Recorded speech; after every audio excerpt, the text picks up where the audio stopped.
Hello, thank you for joining. My name is Jose La Luz Martinez. I'm a Grazing Lands Specialist for the Natural Resources Conservation Service, and I'm going to be talking to you about general grazing management. Starting with the biggest factor affecting the success of your grazing land operation, which is stocking rate. Stocking rate is defined as how many animal units are you putting in a given amount of land for a given amount of time. And it is measured by acres per animal unit. If I have 10 cows in 100 acres, my stocking rate is 10 acres per animal unit. If I have 20 cows in 100 acres, my stocking rate is 5 acres per animal unit. This number should be directly tied to the amount of forage that the land is producing, defined as our carrying capacity. Because we can very easy overgraze or undergraze our land, what are good ways we can do to determine a correct stocking rate? One is to determine true grazable acres of your land. Out of the entirety of your land, how much of that is infrastructure? Your houses, your hunting camps, oil pads, holding facilities, roads, all that is going to be determined ungrazable.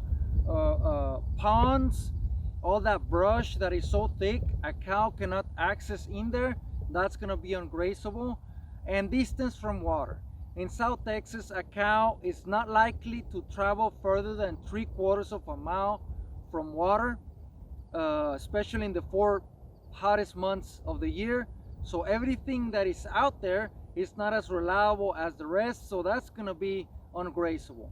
Based on what you have of grazable acres, then you can determine a more accurate carrying capacity of your land.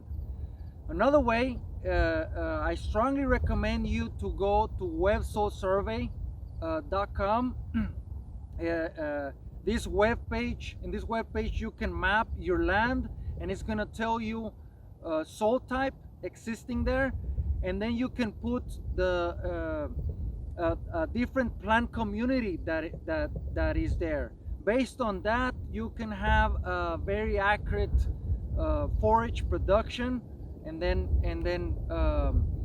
based on that you can have a good carrying capacity of the land. Another way is using a yardstick. We call this a range stick.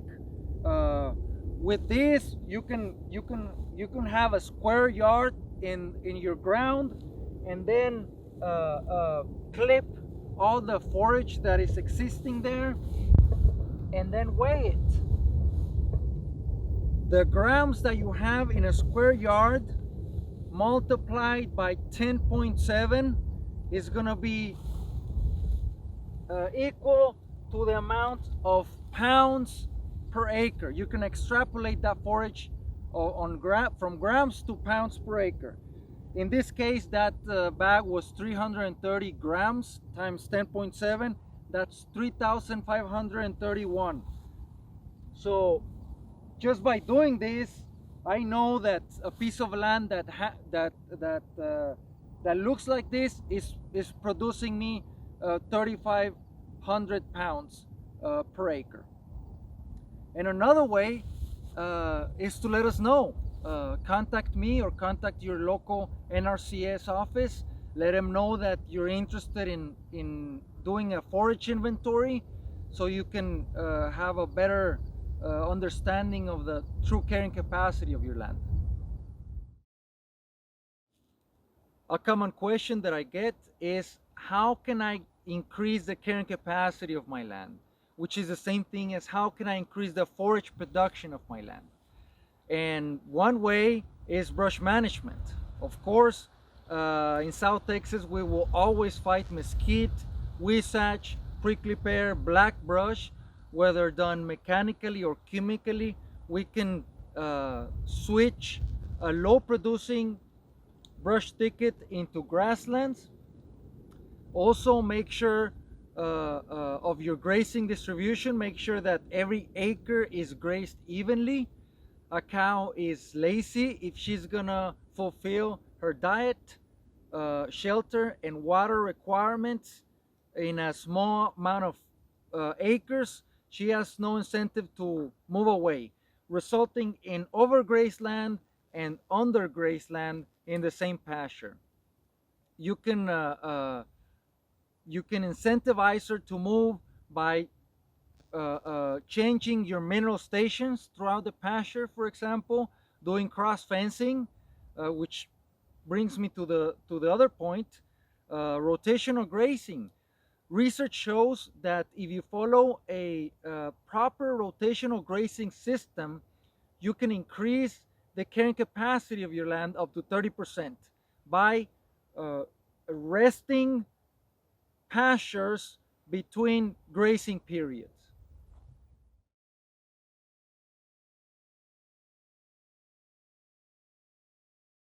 Now, we talk about animal unit as our sample size.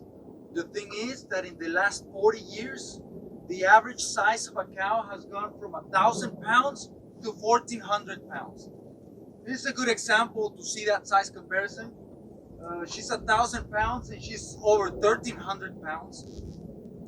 They both gave us a calf this year, and the big cow is likely to win her calf a little heavier than the smaller cow. The thing is, it's not for that much. Research has shown that difference is from 5 to 35 pounds, and that is not enough to justify how much the big cow has taken of forage more in comparison to the smaller cow. We're going to require 10.5 acres to fulfill her diet requirements in a year, compared to 8 acres to fulfill her diet requirements in a year. In other words, we can have, for every 3 of these cows, we can have 4 of the smaller cows. Also, research has shown that a smaller cow is going to reach her sexual maturity sooner and is going to have higher calving rate in comparison to bigger cows. It is important as part of a sound grazing management plan to have efficient grazers on our side. Now, another part of your grazing plan should always be monitoring your grazing lands. For example, don't let Bermuda grass drop below 3 inches, or don't let buffalo grass drop below 8 inches tall. Remember that we have 2 growing seasons, one in May and one in September. The rain that happens closer to these months is going to be the one that determines the amount of forage production we have in a year. We're in the middle of December. If rain happens today, that rain is not going to have the same effect as it would in the middle of our growing season. Remember to be flexible. The carrying capacity of the land changes from year to year, so as it should be the stocking rate. If for some reason you cannot be flexible, stock your land to 70% of its capacity to give you some leeway during dry years. In a body condition score from 1 being extremely skinny to 9 being obese, you want your animals to be from 5 to 6 all the time. Don't let them drop below 4, because their efficiency is going to drop too. I also encourage you to go to NOAA.com. There is this new technology that can forecast and predict the temperature and the rainfall for all next year, all 2021. You can know more or less what's going to happen in terms of temperature and rainfall. This is new technology, really important information to help you make sound decisions on your grazing plan. This has been a lot of information real fast. Thank you for sticking with me. If you have any questions or comments about these or other topics, please contact me or your local NRCS office. Again, thank you.